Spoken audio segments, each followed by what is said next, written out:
Ahí viene el refrito, pero antes del refrito tenemos que recordar el original. ¿Qué pasó en 1986? ¿Qué pasó en 1987 con este clásico? Bienvenido, ¡comenzamos!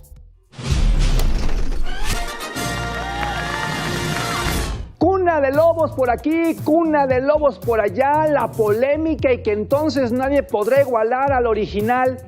¿Tú sabes realmente qué fue Cuna de Lobos? ¿Tú entiendes lo que pasó ahí? Vamos a decirnos la verdad.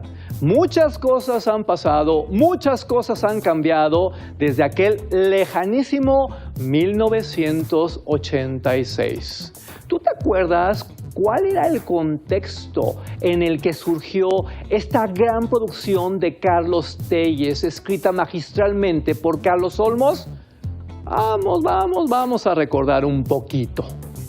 En aquellos años, nuestro país estaba devastado, deprimidísimo, muy mal. Nuestra economía era poco menos que una desgracia. Teníamos una inflación de 2 dígitos mensual. El tema del dólar, bueno, ¿para qué te cuento?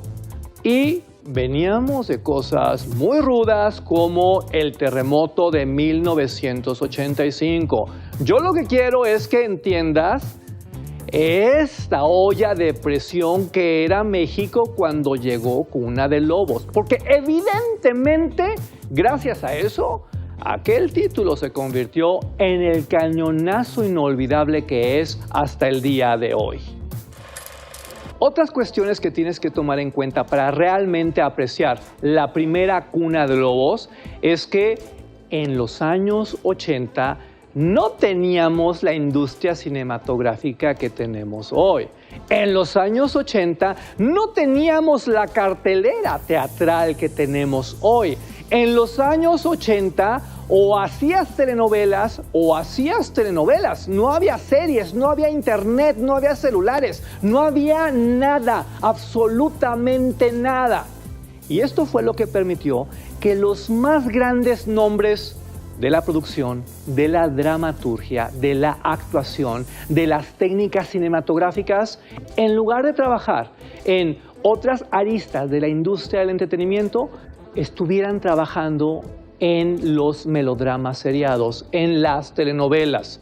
Por eso Cuna de Lobos fue lo que fue, porque si el contexto hubiera sido distinto, tal vez hubiera nacido como una serie, tal vez hubiera nacido como una película. Para bien o para mal, nació siendo una telenovela, cambiando el mundo de las telenovelas, fascinando a quienes tuvimos el privilegio de gozarla en aquella televisión abierta, privada, nacional, sin competencia, sin mayores pretensiones. Estamos analizando la primera Cuna de Lobos, estamos apreciando por qué fue tan importante, por qué es tan importante en el imaginario colectivo de nuestra nación. Y algo que inmediatamente llama la atención es su reparto. ¿Por qué? Porque en aquellos tiempos las estrellas de telenovela eran personalidades muy específicas, eran mujeres hermosas, mujeres famosas, eran hombres galanes, hombres muy populares. El reparto de Cuna de Lobos iba por otro lado. Tú imagínate nada más que de repente te dijeran, la protagonista de esto va a ser Diana Bracho. Diana Bracho no era Verónica Castro, Diana Bracho no era Lucía Méndez, no era Christian Bach, pero era una gran actriz que nos había regalado momentos prodigiosos en el cine, en el teatro. No era cualquier cosa. Y te menciono el caso de Diana porque te puedo hablar también del inmenso Gonzalo Vega, de los grandísimos Rebecca Jones y Alejandro Camacho y por supuesto de la inolvidable, de la eterna María Rubio, que a una generación de los años 70 marcó interpretando a la gran villana de la telenovela Rina.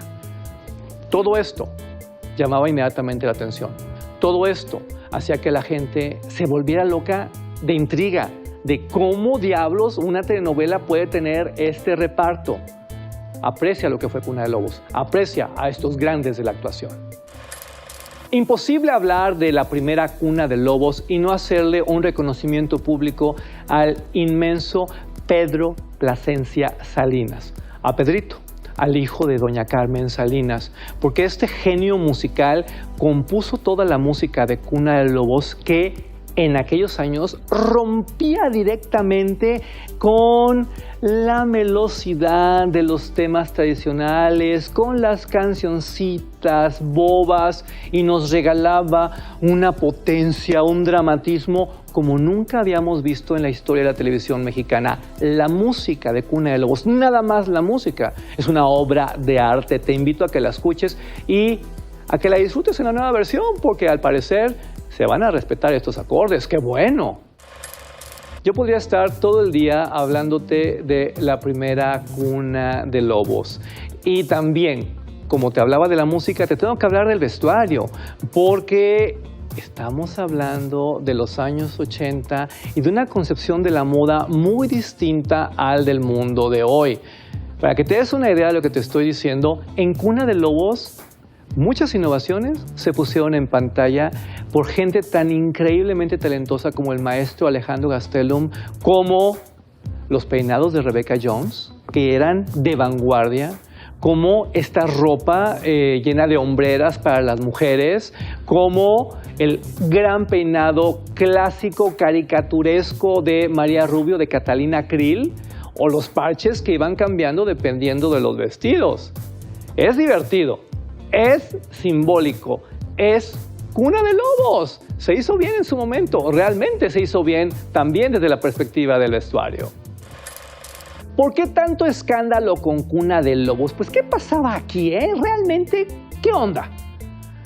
Cuna de Lobos era, para la generación que la comenzó a ver en 1986 y la terminó en 1987, lo que House of Cards para el público de 2009. De ese tamaño de historia te estoy hablando, de ese tamaño de fuerza actoral. Hay que hablar de Cuna de Lobos con respeto. Y es que aquí tenemos un muy claro antecedente de la narconovela, de la narcoserie. ¿Por qué? Porque por primera vez en la historia de nuestro país y de todos los melodramas latinoamericanos, la gran protagonista, la verdadera protagonista de una telenovela, no era una villanita romántica, no era una chica pobre que soñaba con volverse rica, no. Era una asesina psicópata que mataba y mataba y mataba. Como el contexto era otro, jamás tuvo lecturas negativas. Pero hoy que estamos en una sociedad tan políticamente correcta, con tantas causas sociales, con tantas batallas individuales, podría suceder de todo, absolutamente de todo, si cambiamos de contexto. Un clásico como Cuna de Lobos. ¿O tú qué opinas? Cuna de Lobos fue un concepto tan de culto, tan sagrado, que jamás se pudo volver a hacer. Jamás se pudo volver a reunir un reparto de esta categoría. Jamás se pudo tocar con maestría un texto tan hermoso, tan prodigioso como el que nos dejó Carlos Olmos. Jamás se pudo volver a tocar estos temas con esta seriedad, con esta profundidad. Jamás de los jamases se pudo igualar el fenómeno. Lucha por ver la nueva versión de Cuna de Lobos, a ver qué sucede. Tú eres el mejor crítico de televisión, tú vas a tener la última palabra. Mi responsabilidad era esta: darte los antecedentes de lo que fue este gran clásico, avisarte del contexto, del reparto, de la música, del texto, de todos los elementos que hicieron de Cuna de Lobos la obra maestra que fue. Si alguno de ellos no hubiera estado, tal vez no hubiera pasado nada, tal vez hubiera sido un inmenso fracaso. Afortunadamente todo se dio, todo cuajó, y quienes gozamos de aquel primer experimento melodramático lo recordamos con muchísimo cariño, con muchísimo amor, porque como mexicanos de los años 80 nos ayudó a exorcizar muchos demonios, nos ayudó a sacar muchas furias, muchos odios, muchas frustraciones, mucha rabia. Gracias a todos los que hicieron posible la primera Cuna de Lobos. Realmente nos ayudaron. Ojalá que así, algún día, le demos las gracias a los creadores de la nueva versión. Porque insisto, esto es sagrado. Esto merece un trato muy especial. ¿O tú qué opinas? ¿Qué te pareció este programa especial de Surtido Rico? ¿Me faltó algo? ¿No estás de acuerdo? Escríbelo aquí abajo, pero sobre todo escribe aquí abajo qué esperas tú de la nueva versión de Cuna de Lobos. Es tu momento.